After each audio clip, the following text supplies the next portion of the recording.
नमस्कार, आप देख रहे हैं सीन भारत। मैं हूं आपके साथ सुश्री शर्मा। चलिए अब रुक करते हैं 4 बजे की 4 बड़ी खबरों की ओर, लेकिन इससे पहले नजर डालते हैं हेडलाइंस पर। पहली खबर भोपाल से आ रही है, जहां शिक्षक दिवस पर 55 लाख छात्रों को मिली बड़ी सौगात। 333 करोड़ की राशि सीधे बच्चों के खातों में हुई अंतरित। प्रदेश के शिक्षकों के समर्पण को मिली सराहना। राज्यपाल और मुख्यमंत्री ने किया गुरुजनों का सम्मान। दूसरी खबर इंदौर से आ रही है, जहां लफ्जियात फंडिंग केस में कादरी और आयशा रिमांड पर। नेपाल से यूपी तक जुड़ रहे कादरी के तार। दोनों आरोपियों से आमने सामने बिठाकर होगी पूछताछ। अनवर कादरी के सरेंडर में मददगारों की तलाश जारी। तीसरी खबर बालाघाट से आ रही है, जहां वन विभाग डीएफओ का मुद्दा गरमाता जा रहा है। दिन प्रतिदिन अधिकारी जनप्रतिनिधि ने एक दूसरे पर लगाए गंभीर आरोप। डीएफओ से विधायक ने की 2-3 लाख रुपए की डिमांड। विधायक ने पत्रकार वार्ता में पुराने कार्यकाल के बारे में दी जानकारी। चौथी खबर राजगढ़ से आ रही है, जहां मगराना गांव में बारिश से पुल डूबा। महिलाएं बच्चे घंटों फंसे, ग्रामीणों ने बचाया। सारंगपुर तलेन मार्ग पर यातायात बाधित। ग्रामीण बोले स्थायी पुलिया बने वरना बड़ा हादसा हो सकता है। पहली खबर भोपाल से आ रही है, जहां शिक्षक दिवस पर 55 लाख छात्रों को मिली बड़ी सौगात। 333 करोड़ की राशि सीधे बच्चों के खातों में आवंटित की गई। प्रदेश के शिक्षकों के समर्पण को मिली सराहना। राज्यपाल और मुख्यमंत्री ने किया गुरुजनों का सम्मान। दूसरी खबर इंदौर से आ रही है, जहां लफ्जियात फंडिंग केस में कादरी और आयशा रिमांड पर हैं। नेपाल से यूपी तक जुड़ रहे कादरी के तार। दोनों आरोपियों से आमने सामने बैठाकर पूछताछ करेगी पुलिस। अनवर कादरी के सरेंडर में मददगारों की तलाश जारी। तीसरी खबर बालाघाट से आ रही है, जहां वन विभाग डीएफओ का मुद्दा गरमाता जा रहा है। दिन प्रतिदिन अधिकारी जनप्रतिनिधि ने एक दूसरे पर लगाए गंभीर आरोप।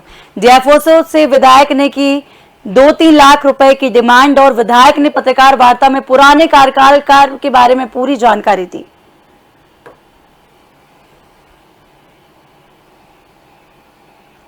चौथी खबर राजगढ़ से आ रही है, जहां मगराना गांव में बारिश से पुल डूबा। महिलाएं बच्चे घंटों फंसे, ग्रामीणों ने बचाया। हालांकि सारंगपुर तलेन मार्ग पर यातायात बाधित रहा। ग्रामीण बोले स्थायी पुलिया बने वरना सड़क हादसे और बड़े हादसे हो सकते हैं।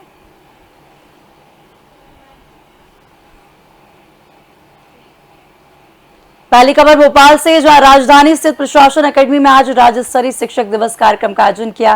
इस अवसर पर राज्यपाल मंगूभाई पटेल, मुख्यमंत्री मोहन यादव, स्कूल शिक्षा मंत्री उदय प्रताप सिंह, मंत्री विश्वास सारंग, विधायक कृष्णा गौर, रामेश्वर शर्मा, भगवान दास सबनानी सहित शिक्षा विभाग के वरिष्ठ अधिकारी मौजूद रहे।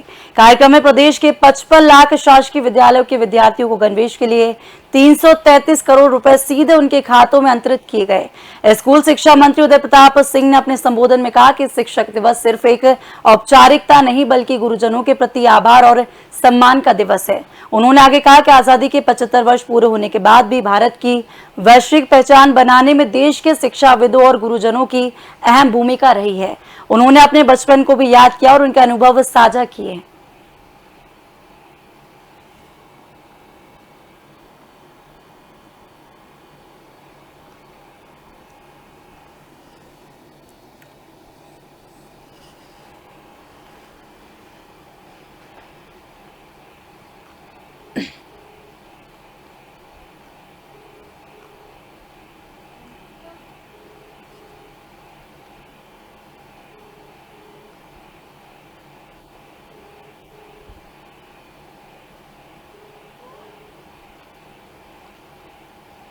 इस पर खास चर्चा के लिए हमारे साथ भोपाल से पंकज अग्निहोत्री हमारे संवाददाता जुड़ चुके हैं। पंकज जी, आपका बहुत बहुत स्वागत है। जैसा कि हम देख पा रहे हैं कि शिक्षक दिवस के अवसर पर कार्यक्रम आयोजित किया गया, जहां राज्यपाल, मुख्यमंत्री और शिक्षा मंत्री उदय प्रताप सिंह भी मौजूद रहे। तो पंकज जी, आप हमको ये बताएं कि इस दिवस के अवसर पर 55 लाख छात्रों को बड़ी सौगात मिली, तो आप इस बारे में क्या कहना चाहेंगे? अपने निर्णयों से लगातार नए नए काम कर रहे हैं। मुख्यमंत्री मोहन यादव ने ये निर्णय लिया था इस बार कि जो पहले शिवराज सरकार के समय पे जो बच्चों को, सरकारी स्कूल के बच्चों को जो गणवेश दिया जाता था, वो स्व सहायता समूहों के द्वारा बनवा के दिया जाता था। अक्सर उसको लेकर के काफी शिकायतें मिलती थी कि बच्चों को शर्ट टाइट हो गई या शर्ट ढीली हो गई। मुख्यमंत्री मोहन यादव ने इस बार इसमें एक बड़ा निर्णय लिया है और उन्होंने 330 करोड़ रुपए की राशि जो है 55 लाख छात्रों के खाते में सीधे ट्रांसफर की है, ताकि वो अपनी पसंद के कपड़े से अपनी गणवेश सिलवा सके और वो गणवेश उनके लिए फिट रहे, उनको किसी तरह के वो कंफर्टेबल तरीके से उनको पहन सके। जी जी, इन्होंने ये निर्णय लिया है और आज ये राशि राज्यपाल और मुख्यमंत्री जी आवंटित कर दी गई है। हाँ जी, उनके खातों में ट्रांसफर कर दी है। जी पंकज जी, मेरा आपसे अगला प्रश्न ये रहेगा कि इस कार्यक्रम के दौरान जैसे कि शिक्षा मंत्री जी हैं जो कि उदय प्रताप सिंह जी, उन्होंने संबोधन भी किया, तो संबोधन में उन्होंने क्या कुछ कहा? उन्होंने उनके पुराना कार्यकाल को भी याद किया और उन्होंने अपने संबोधन में क्या कुछ ऐसा विशेष कहा, बताएं। देखिए, उदय प्रताप सिंह की अगर बात की जाए तो उदय प्रताप सिंह जी स्कूली शिक्षा मंत्री हैं और उन्होंने जब से ये विभाग संभाला है तो उसमें काफी नवाचार करने का प्रयास किया जा रहा है। स्कूलों की सुरक्षा के लिहाज से, बिल्डिंगों के लिहाज से, या ये कह लें कि जो सांदीपनी स्कूल, जो सीएम राइज स्कूल थे, उन्हें नाम बदल के सांदीपनी स्कूल कर दिया गया है। उनके त्वरित निर्माण, जल्दी से जल्दी उनका निर्माण पूरा हो सके, बच्चे उसमें बैठ के उच्च क्वालिटी की शिक्षा ले सके, इसके लिए वो मुख्यमंत्री के निर्देशानुसार लगातार काम कर रहे हैं। और आज भी उन्होंने अपने पुराने गुरुओं को याद किया, उन्होंने बताया कि गुरु का क्या महत्व है। कुल मिलाकर उन्होंने अपने पुराने कार्यकाल को याद किया। उन्होंने ये भी कहा कि शिक्षक का सम्मान करना बहुत जरूरी है और उनकी वजह से ही आज हम यहाँ पे हैं। उनका ये कहना था कि शिक्षक और माँ बाप का सम्मान और आशीर्वाद मनुष्य के जीवन में बहुत महत्वपूर्ण रहते हैं, क्योंकि उन्होंने बताया कि हम खपरेल के स्कूल में पढ़ते थे, ताजपट्टी में बैठ कर पढ़ते थे, हमारे टीचर जो हमें पढ़ाते थे, उन्होंने कभी नहीं सोचा था कि होगा कि हम या मुख्यमंत्री जी जो आज है मोहन यादव, ये कभी इतने बड़े राजनेता बनेंगे या कोई डॉक्टर बन जाएगा या कोई इंजीनियर बन जाएगा। क्योंकि पहले शुरुआती दौर में शासकीय स्कूल ही हुआ करते थे और उन शासकीय स्कूलों में खपरेल के नीचे स्कूल लगाए जाते थे। जी जी, पंकज जी हमसे जुड़ने के लिए आपका बहुत बहुत धन्यवाद।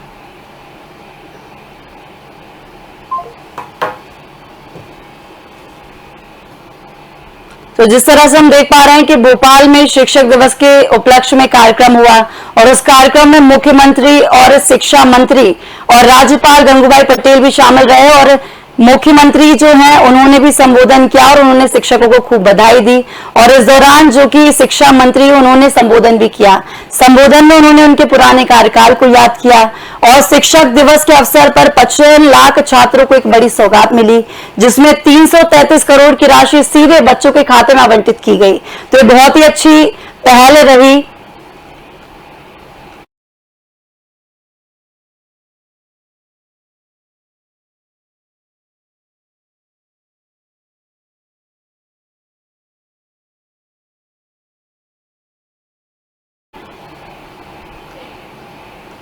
दूसरी खबर इंदौर से आ रही है, जहां लफ्जियात फंडिंग मामले में पकड़े गए कांग्रेस पार्षद अनवर कादरी उर्फ डकैत और उसकी बेटी आयशा को लेकर पुलिस की कार्रवाई तेज हो गई।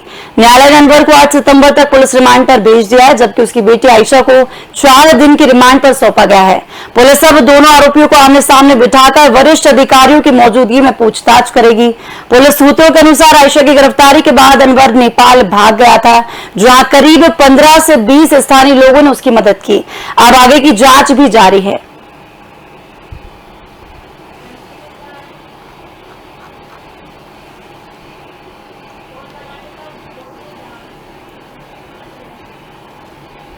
इंदौर के लफ्जियात फंडिंग मामले में अनवर कादरी और आयशा की रिमांड होने जा रही है और इस पर उनकी पूछताछ भी जारी रहेगी।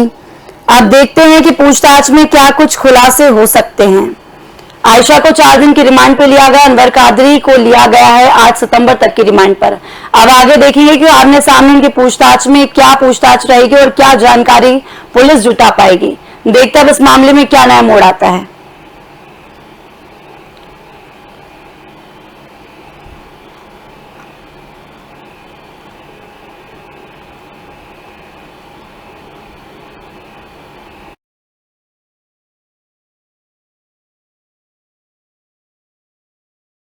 अनवर कादरी और आयशा अब रिमांड पर रहेंगे। आयशा कादरी की रिमांड 4 दिन की रहेगी और इस पर खास चर्चा के लिए हमारे साथ हमारे संवाददाता जय सिमरिया जी जुड़ चुके हैं। तो जय जी आपका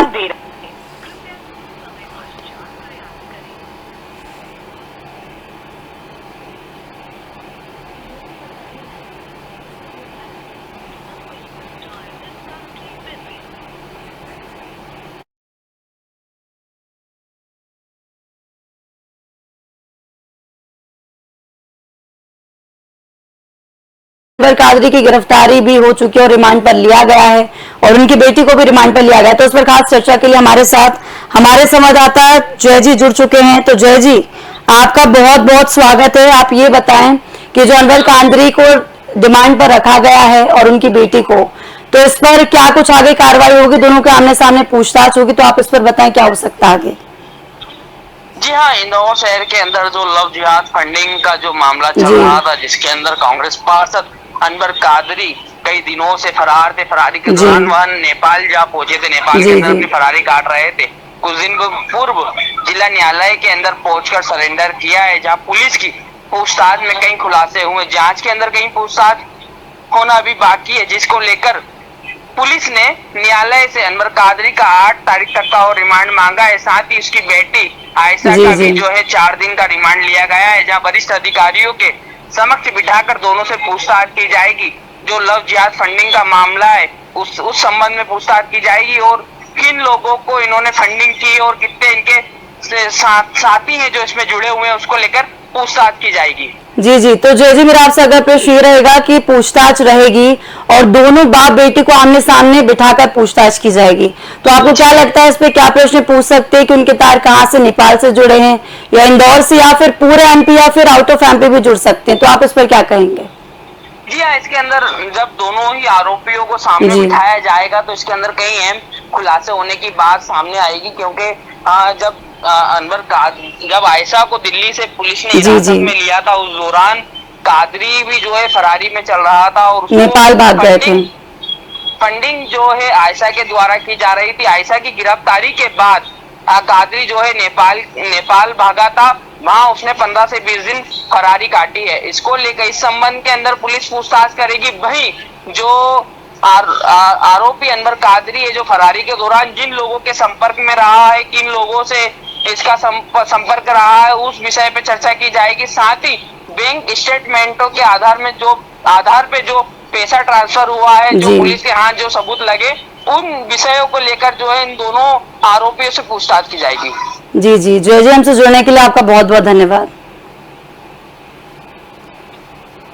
तो जैसा कि आप देख पा रहे हैं कि लव जिहाद फंडिंग मामले में अनवर कादरी जो कि पार्षद रहा है, कादरी और उसकी बेटी आयशा को रिमांड पर लिया गया है और अब आगे पूछताछ भी जारी रहेगी और दोनों इस मामले में पूछताछ भी करते रहेंगे। तो अब देखते हैं इसमें क्या नया मोड़ आता है।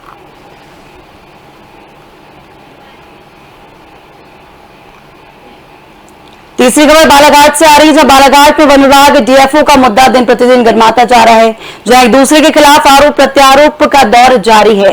बालाघाट में अधिकारी एवं जनप्रतिनिधि दोनों ही एक दूसरे के ऊपर गंभीर आरोप लगा रहे हैं। वन विभाग के अधिकारी डीएफओ नेहा गुप्ता आरोप लगा रही हैं कि मुझसे बालाघाट की विधायक जो कि अनुपा मुंजारे हैं, उन्होंने 2-3 लाख रुपए की डिमांड की है।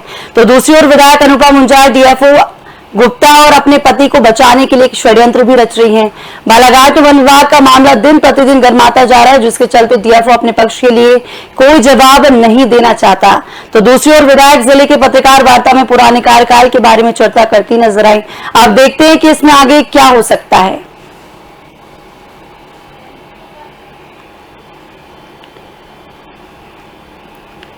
बालाघाट में वन विभाग का मामला गरमाता जा रहा है, जहां डीएफओ का मुद्दा काफी गरमाता जा रहा है, जहां पे आरोप प्रत्यारोप का दौर भी जारी है।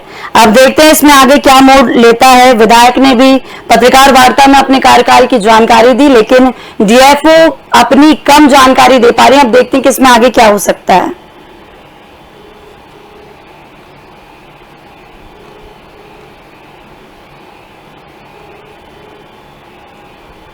डीएफओ का मुद्दा काफी गरमाता जा रहा है। बालाघाट के मामला अधिकारी जनप्रतिनिधि दोनों एक दूसरे पर गंभीर आरोप लगाते नजर आ रहे हैं।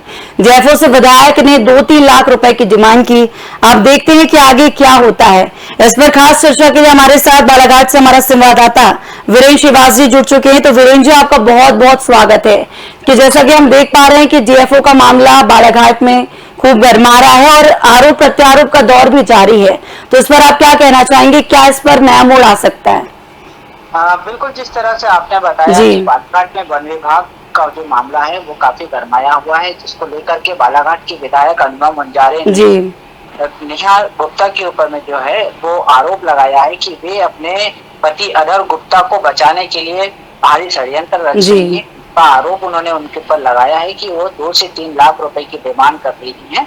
इस तरह के आरोप जो है आरोप प्रत्यारोप लगते चल रहे हैं, जहां पर आज बालाघाट की जो विधायक है अनुभव मंजारे, उन्होंने पत्रकार वार्ता रखी और उनके जो पुराने कार्यकाल थे, जो जहां पर वो पदस्थ थे, उनके बारे में उन्होंने चर्चा करी और इस तरह से बहुत सारी बातें जो हैं वो सामने रखी हैं। बालाघाट में जो पत्रकार वार्ता रखी गई थी, जिसमें उन्होंने बताया कि बालाघाट में पदस्थापना के पहले जब डीएफओ नेहा गुप्ता शहडोल में पदस्थ थी, उस वक्त भी उन्होंने सीसीएफ शहडोल प्रभात कुमार वर्मा पर भी एक झूठा आरोप लगाया था। वह उन्हें ऑफिस में बुलाकर बुरी नजर से देखते थे और अश्लील बातें करते थे। इस तरह की बातों को लेकर के एक जांच कमेटी बैठी थी और जांच कमेटी में भी नेहा गुप्ता के ऊपर में जो है वो आरोप लगा था कि वे गलत आरोप लगा रही हैं। तो इस तरह के बहुत से ऐसे उनके जो है पुराने मामले उन्होंने सामने रखे थे और अपने जो उन्होंने जो बातें रखी थी कि जो 2-3 लाख रुपए की बातें डिमांड की है, इस बात को लेकर के भी उन्होंने उनको नकारते हुए कहा कि इस तरह की घटिया हरकतें बालाघाट की विधायक ऐसी कभी नहीं कर सकती। जी। तो वीरेंद्र जी, आपको क्या लगता है इस मामले में उन्होंने अपने पति को क्यों बचाव, और ये षड्यंत्र आखिरकार है क्या, ऐसा क्यों बचाव किया? या तो कोई भ्रष्टाचार होगा या फिर कुछ ऐसी रिश्वत से संबंध कोई चीज होगी तभी तो उन्होंने ऐसा करा। बिल्कुल, जिस तरह से जो बातें सामने आ रही हैं कि लगभग अभी विधानसभा के सत्र जब चालू थे उस समय में भी जो बालाघाट की विधायक अनुभव विधानसभा सत्र में अपनी बातें रखी थी और जिसको लेकर के जो है उनके पति अदर गुप्ता तत्कालीन मुख्यमंत्री शिवराज सिंह चौहान जी के मुख्य अतिथि के समय में भी उन्होंने काफी बातें रखी थी। और जब वो पूरी बातें जो सामने आई और पुराने कार्यकाल की बातों को लेकर के उन्होंने विधानसभा में प्रश्न उठाया था और उसी प्रश्न को लेकर के उनके ऊपर में जो है वो बहुत ही आरोप लगे हुए हैं और उनको तत्काल यहाँ से हटाने की बात कही गई। जी। तो जिसको लेकर के आज भी उनको बचाने का प्रयास किया जा रहा है। अभी कुछ दिन पहले जो है यहाँ पर एक बाघ की मृत्यु हुई थी, जिसको लेकर के उन्होंने उनका तुरंत दाह संस्कार कर दिया गया था और उसकी सूचना जो है वो ऊपर तक नहीं आ पाई थी। तो इस तरह की बहुत सारी बातें जो है वो सामने आ रही थी और यह बातों को लेकर के उन्होंने विधानसभा सत्र में बातें रखी थी और एक जांच कमेटी भी बैठी हुई है और ये बातें लेकर के बात नहीं। तो वीरेंद्र जी, हमसे जुड़े रहने के लिए आपका बहुत बहुत धन्यवाद। तो जैसा कि हम देख पा रहे हैं कि डीएफओ का मुद्दा काफी गर्मा गया है, आरोप प्रत्यारोप का दौर भी जारी है और विधायक ने प्रेस वार्ता करके जानकारी दी कार्यकाल की और ये इल्जाम भी लगा है कि उन्होंने 2 से 3 लाख की डिमांड भी की थी। ये डीएफओ नेहा गुप्ता का कहना। आप देखते हैं कि इसमें अब आगे क्या नया मोड़ आ सकता है। चौथी खबर राजगढ़ से आ रही है।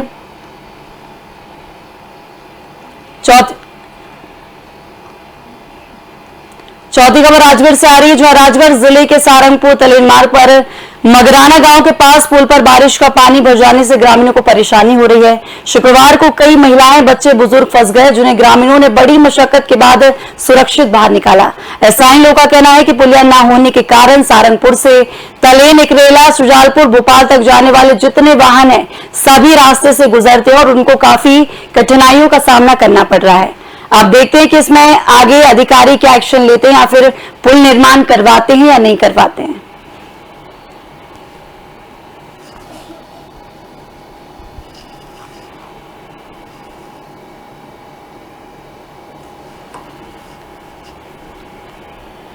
राजगढ़ में पुल न बनने से ग्रामीण बहुत परेशान हो रहे हैं। आवाजाही में काफी दिक्कत का सामना करना पड़ रहा है, लेकिन जिम्मेदार अधिकारी इस ओर ध्यान नहीं दे पा रहे हैं। ऐसे में कई हादसे भी हो सकते हैं और कई हादसे हुए भी हैं, जिसमें बच्चे स्कूल जाते समय फिसल सकते हैं या फिर बुजुर्ग निकलते समय कोई दुर्घटना का शिकार भी हो सकते हैं।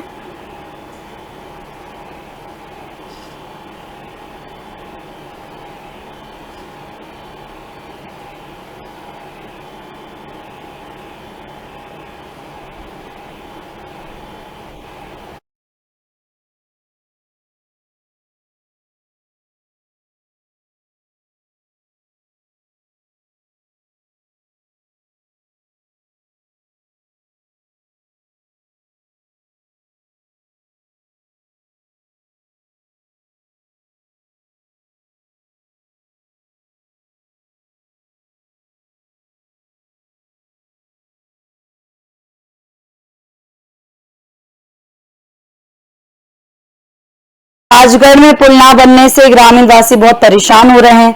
बुजुर्गों को निकलने जाने में बहुत समस्या हो रही है, आवाजाही बहुत मुश्किल से हो पा रही है और ऐसे में कई दुर्घटनाएं भी हो सकती हैं। तो अब देखते हैं कि आगे क्या हो सकता है।